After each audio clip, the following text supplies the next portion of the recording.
liver. Yes. Dahil dati, Tita Winnie, ang tawag namin sa mga taong may fatty liver ay non-alcohol fatty liver disease. Kasi walang kinalaman yung alcohol doon. May kinalaman. Ibig sabihin, sa kwentuhan natin, sa pag-history taking sa pasyente, hindi siya uminom ng alak. Oo nga. So, isipin ng pasyente, walang alak, so wala akong fatty liver.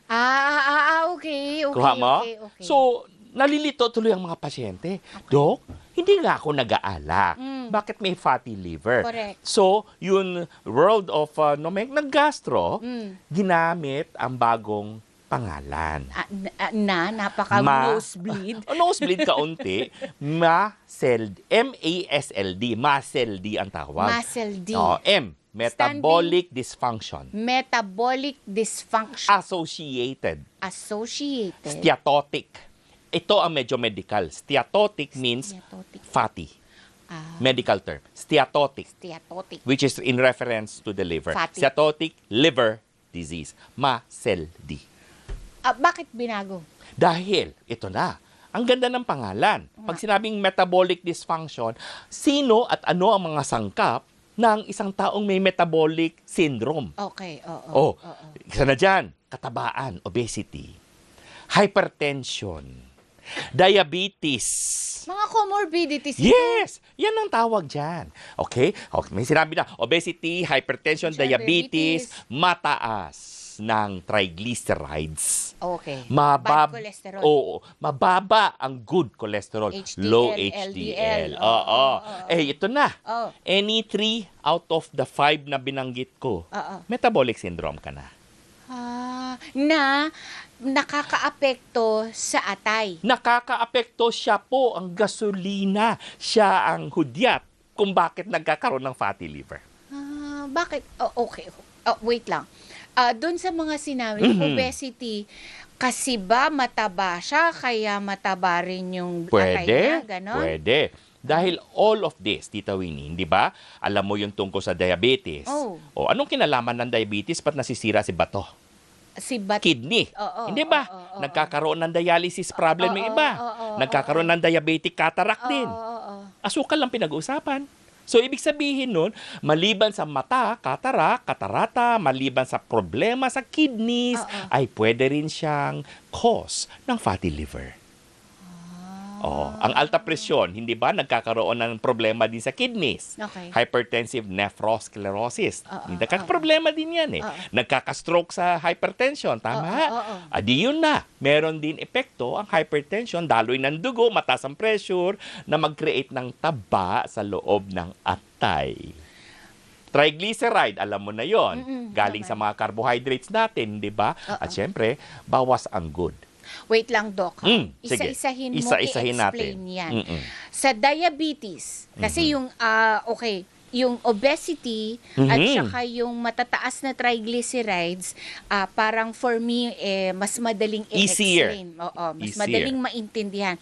Pero yung diabetes, bakit nga ba nagkakaroon ng iba't ibang komplikasyon at kasama yung atay? Is it because yung flow ng blood? Is it because the nerves are affected? All of them. Dahil ang diabetiko, hindi ba, nakakaramdam ng pagmamanhid sa paa, talampakan, nerves. Kamay, nerve. Minsan, meron din pagkakataon, hawakin mo yung paa ng mga diabetiko, malamig.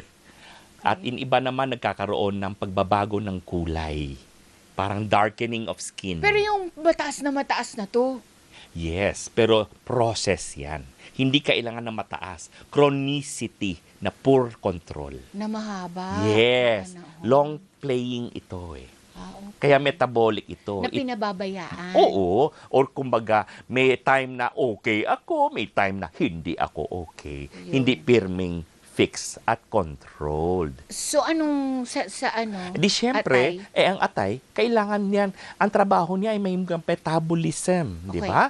Ang dami niyang load, overwork siya. Mga ganon. Kasi, ang isang diabetiko, hindi na metabolize ang asukal sa katawan. Yes. Right? Kaakibat siyempre si lapay na siyang pagawaan ng insulin.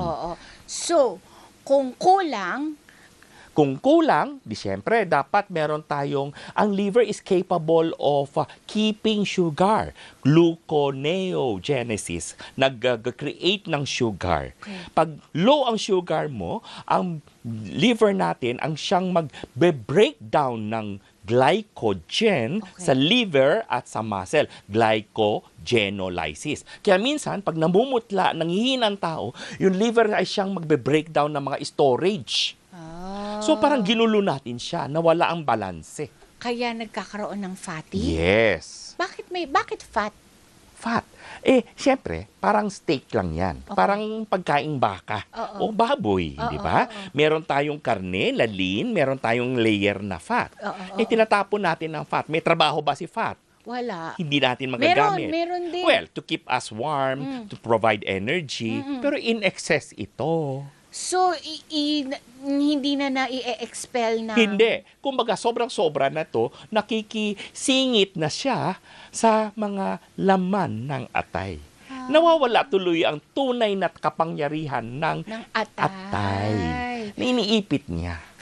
Kaparehas lang ng sitwasyon kapag sa hypertensive na Yes. Siyempre, hypertension.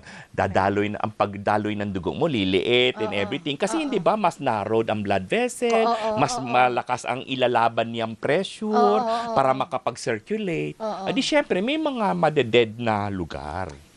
Kung halimbawa, Dok, naayos ko naman yung blood sugar ko, maayos naman ang cholesterol level ko, hindi ako, pumayat na ako, hindi na ako hypertensive, mawawala ba yung taba? Yes. That's why pinag-uusapan natin dito, dahil ang fatty liver ay hindi permanente. Huwag lang siya tumawid sa level na yung tinatawag na inflamed steatohepatitis. Kumbaga may taba na namamaga pa siya. Oo. Pagka ganun ang mangyayari? Kung hindi natin naasikaso yung pamamaga niya, di syempre, mag-heal siya on its own. Ang ganti naman niya, mangangapal ako, fibrosis. Pag hinayaan natin, maninigas siya, cirrhosis. Ano sintomas ito? Ito na. Fatty liver? Sintomas? Wala. In general, no symptoms. Paano malalaman? Kaya nga, meron tayong tinatawag na blood chemistry, maeksaminasyon. Yun, sa blood. Yes, makikita natin. Kaya nga sinabi natin, muscle D, metabolic. So blood pressure monitoring, sugar control, yung mga lipid level mo, di ba? Saka timbang, BMI. Yun ang makikita natin doon. Meron tayong phone-in question si Emer Bartolay. Dok, ano po ang benefits ng fasting kapag may fatty liver? Ganito yan. Hindi yan basta fasting lamang. Gusto natin controlled ang iyong pagkain. At, sa isang fasting lang, hindi basta-basta papayat po kayo. Lifestyle. It's all about lifestyle. Ang paggamot natin sa fatty liver ay i-control ang bawat eksena na siyang naglalagay ng metabolic condition sa iyong atay. Alam mo, isa sa mga importanteng natutunan ko sa iyo, Doc, yung paggalaw.